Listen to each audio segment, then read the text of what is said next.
അപ്പം എൻ്റെ പറഞ്ഞു ഇങ്ങനെ വിക്രം ഇങ്ങനെയാണ് പറഞ്ഞത്, കാരണം നിങ്ങളാണ് ഏറ്റവും ഇഷ്ടപ്പെട്ട പ്രൊഡ്യൂസർ എന്ന് പറഞ്ഞത്. ഞാൻ സത്യം പറഞ്ഞ വേറെ ലോകത്തായി. കാരണം ഷൂട്ടിങ് കഴിഞ്ഞപ്പോഴേക്കും എനിക്ക് 15-20 വർഷം കഴിഞ്ഞു. ആൻഡ് അയാള് ഏത് കൊമ്പത്ത് നിൽക്കാൻ അവസ്ഥയിൽ നിൽക്കുന്ന ഫോളോ അപ്പ് ചെയ്തിട്ട് ആൾക്കാരാണ് ഈ മനസ്സിൽ ദേഷ്യം വെക്കാൻ എന്നോട്. കാരണം എന്നെ വിളിച്ചിട്ടില്ല, ഒതുക്കിയിട്ടില്ല, ഒന്നും ചെയ്തിട്ടില്ല. പക്ഷെ എന്നിട്ടും എന്നെ ഓർത്ത അയാള് എൻ്റെ പേര് പറഞ്ഞു. അപ്പം ഞാൻ അപ്പം എൻ്റെ നമ്പർ പോലും ഇല്ല വിക്രമൻ്റെ. ഞാൻ എന്ത് ചെയ്തെന്ന് വെച്ച് കഴിഞ്ഞാൽ ഞാൻ സ്ട്രേറ്റ് അവേ അവരുടെ നിന്ന് നമ്പർ മേടിച്ചിട്ട് ഞാൻ പറഞ്ഞു വിക്രമിൻ്റെ ഒന്ന് വിളിക്കണം. അങ്ങനെ രാത്രി ഞാൻ വിക്രമിനെ വിളിച്ചു, ഫോൺ എടുത്തില്ല. അത് കഴിഞ്ഞപ്പോഴേക്കും രാവിലെ കഴിഞ്ഞ് നോക്കിയപ്പോഴേക്കും എനിക്ക് വരിയില്ലാത്ത ഒരു ലാൻഡ് ലൈനിൽ നിന്ന് ഒരു കോള്, മൊബൈലിൽ നിന്നല്ല. നോക്കിയപ്പോഴേക്കും 044 വരുന്ന കണ്ടപ്പോൾ എനിക്ക് മനസ്സിലായി സംഗതി ഇത് വിക്രമായിരിക്കും. വെളുപ്പാങ്കാലത്താ. ഞാൻ നേരെ ഹലോ എന്ന് പറയുമ്പോഴേ ചേട്ടാ അത് ഒരു വിളിയുണ്ട്. അത് കേൾക്കുമ്പോൾ തന്നെ നമ്മുടെ മനസ്സങ്ങ് അലിഞ്ഞു പോകും. ഇത്രയും വർഷം കഴിഞ്ഞ് വേണമെങ്കിൽ പുള്ളിക്ക് ഞാൻ വിക്രമാ ഈ ടോണിൽ സംസാരിക്കാം. അതല്ല, അവൻ പണ്ടത്തെക്കാളിലും എളിമ പഠിച്ചവനാണ്. അങ്ങനെ വിളിച്ച് പിന്നെ അത് കഴിഞ്ഞ് എൻ്റെ അടുത്ത് നീളെ 1 മണിക്കൂർ ഇങ്ങോട്ടൊക്കെ സംസാരിച്ചു. ചേട്ടാ ഏട്ടൻ വരാറുണ്ട്, I know you stay at ആദിത്യയിൽ വന്നു കഴിഞ്ഞാൽ ഒരു വിളിച്ചപ്പോൾ എൻ്റെ വീട് അവിടെയല്ലേ കിടക്കുന്നത്. ഞാൻ പറഞ്ഞു നീ ഇപ്പോൾ വലിയ കൊട്ടാരമൊക്കെ പണിത്, ഞാൻ ഇടപെടാതെ വിളിക്കുന്നത് ഇപ്പോഴും, നീ വലിയ ആളല്ലേ, അത് നീ പണിത് കാണുമല്ലോ, അപ്പം നീ അവിടെ. ചേട്ടാ I M in the same old place, ഞാൻ ചെറിയ വീട്ടിൽ തന്നെ എപ്പോഴും താമസിക്കും, വീടൊന്നും മാറിയിട്ടില്ല. ഐ ഫൈൻഡ് എന്താണ് pleasure in A small house. അല്ല പുള്ളിക്ക് വലിയ കൊട്ടാരം പണിയുന്നത് അന്ന് പറഞ്ഞ വാക്ക് എൻ്റെ അടുത്ത്. അത്രയും നന്മയുള്ള ഒരു മനുഷ്യൻ. അല്ലെ ആരെങ്കിലും ഇത് ചെയ്യൂ? അല്ലെങ്കിൽ ദിനേശ് പണിക്കർ വിളിക്കട്ടെ, പിന്നെ വിളിക്കട്ടെ എന്നൊക്കെ പറയാമല്ലോ. വിക്രമിന്റെ ആ നന്ദി പലപ്പോഴും മലയാളത്തിൽ നിന്ന് കിട്ടാതിരുന്ന അവസരങ്ങളുണ്ടോ? ഉണ്ട്, ഇഷ്ടം പോലെ. അല്ല സിനിമ എന്ന് പറയുമ്പോൾ അതാണല്ലോ, ഞാൻ അങ്ങനെ ചിന്തിക്കാറില്ല. ഇവിടെ അങ്ങനെ താങ്ക് യു ഗ്രേറ്റ്ഫുൾനെസ് ഒന്നുമില്ല. ഞാൻ അപ്പ കാണുന്നതിന് അപ്പ എന്ന് വിളിക്കുക എന്ന് പറയില്ലേ, അതാണ് സിനിമ. അപ്പൊ അതിനകത്ത് യാതൊരു കുഴപ്പമില്ല. ഇടയ്ക്ക് ഞാൻ നമ്മുടെ പ്രിയപ്പെട്ട സുരേഷ് ഗോപി എൻ്റെ ഏറ്റവും അടുത്ത സുഹൃത്താണ്. ഇന്നും വിളിച്ചു കഴിഞ്ഞാൽ 1 മണിക്കൂറെങ്കിലും മിനിമം സംസാരിക്കുന്ന ഒരാളാണ് സുരേഷ് ഗോപി. അപ്പോൾ ഒരാവശ്യമില്ല, ഞാൻ നോക്കിയപ്പോൾ ഇപ്പോൾ MP ഒക്കെ ആയിരുന്നല്ലോ, ഇടയ്ക്ക് നോക്കുമ്പോൾ സുരേഷ് ഗോപി എന്തിനാ എനിക്കും വിളിക്കുന്നത്, എടുത്ത് കഴിയുമ്പോൾ ഹലോ അതെന്ത് ദിനേശ് മറ്റേ കാര്യം എന്തായി, ഇതെന്തായി, ഇങ്ങനെ ഓരോ കാര്യങ്ങൾ സംസാരിച്ചു. ഇയാൾ എന്തിനാ വിളിച്ചത്, കാര്യം വരുന്നില്ലല്ലോ.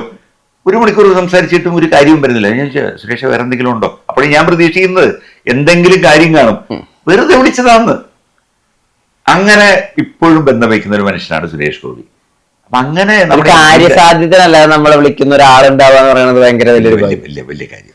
ഒരു ദിവസം ഇതുമാതിരി ഞാൻ വീട്ടിൽ ചെന്നപ്പോൾ ഞാൻ കുറച്ച് സ്വീറ്റ്സ് ഒക്കെ ആയിട്ട് ചെന്ന് കഴിഞ്ഞപ്പോഴേക്കും എനിക്കറിയില്ലായിരുന്നു സത്യം പറഞ്ഞാൽ.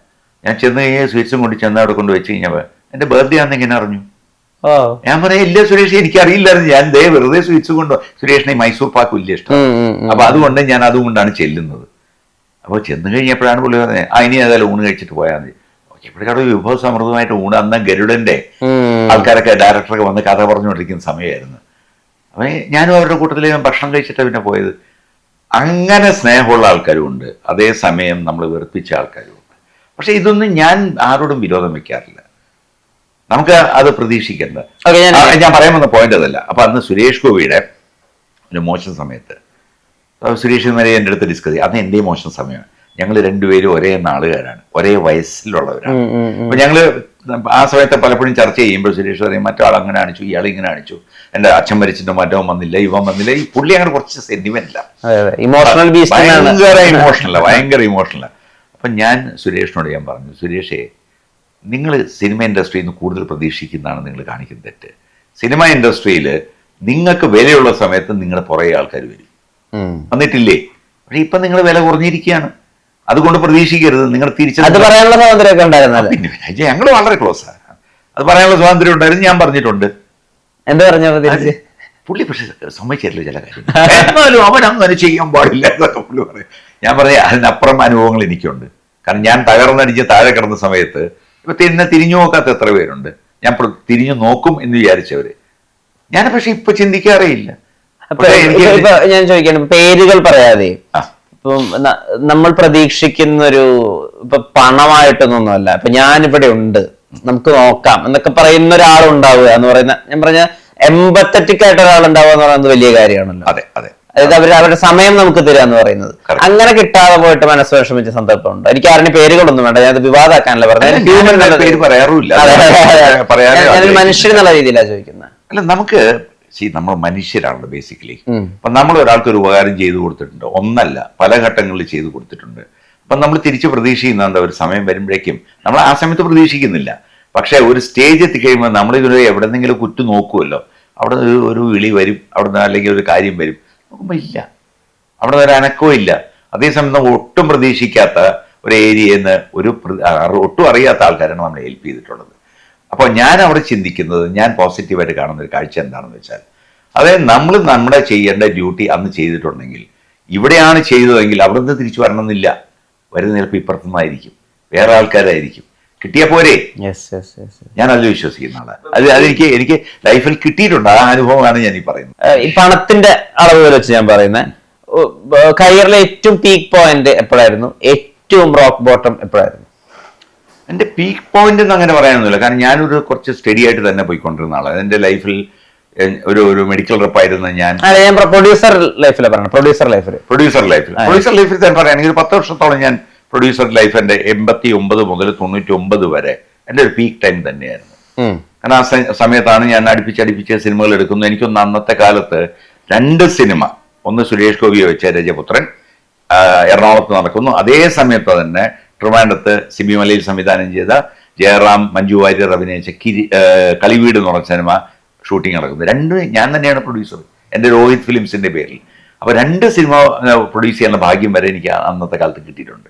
അത്രയും പീക്കിൽ നിന്നിട്ട് അത് കഴിഞ്ഞ് പ്രണയവർണ്ണങ്ങൾ എടുക്കുന്നു, ഡിസ്ട്രിബ്യൂഷൻ തുടങ്ങുന്നു, മയിൽപ്പീലിക്കാവ് എന്ന് പറഞ്ഞ സിനിമ എടുക്കുന്നു. അതും എല്ലാവരും ഇന്നത്തെ കാലത്ത് എല്ലാവരും പറയും ഉക്കര സിനിമ, ഭയങ്കര ഇഷ്ടപ്പെട്ടു.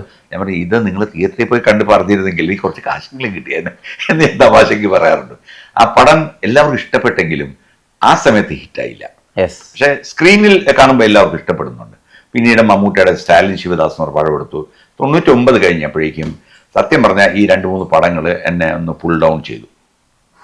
ആ 99 പീരീഡ് മുതൽ ഞാൻ അങ്ങ് ഡൗൺ ആയി കഴിഞ്ഞാൽ അന്നത്തെ കാലത്ത് 2-2.5 കോടി എന്നെ പോയി. 2.5 കോടിയോ? 2.5 കോടി എന്ന് പറയുമ്പോൾ ഇന്നത്തെ ഒരു 25 കോടി എന്ന് വേണമെങ്കിൽ പറയാം.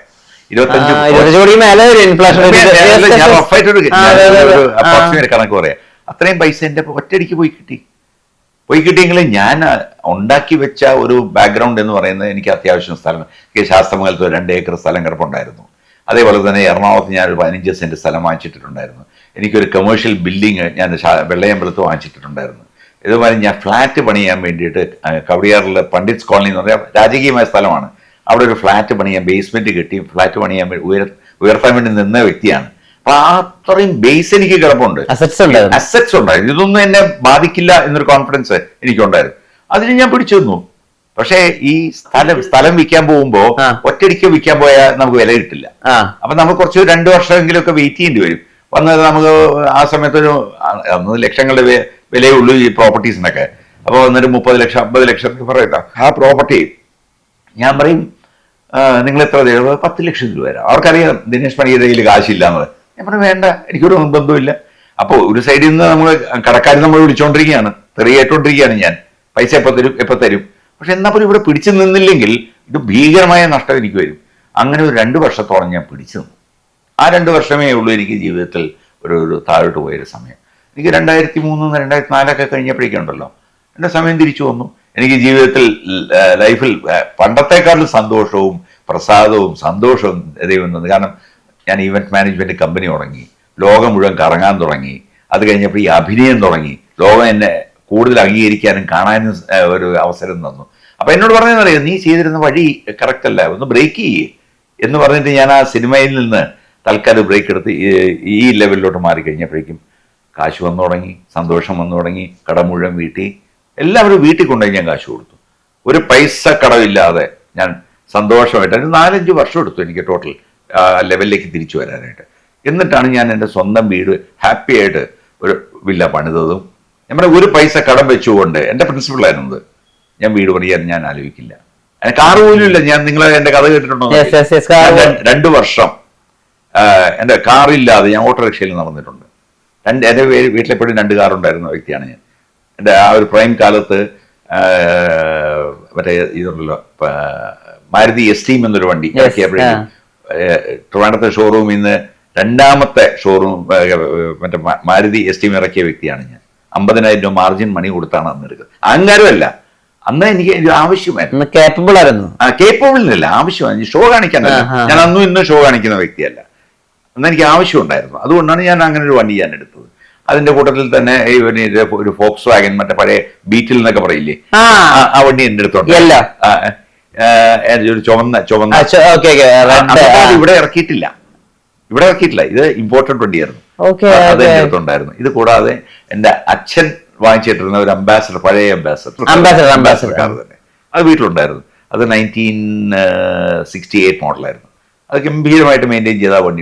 അങ്ങനെ 2-3 വണ്ടി എൻ്റെ വീട്ടിലുണ്ടായിരുന്നു ആ കാലത്ത് തന്നെ.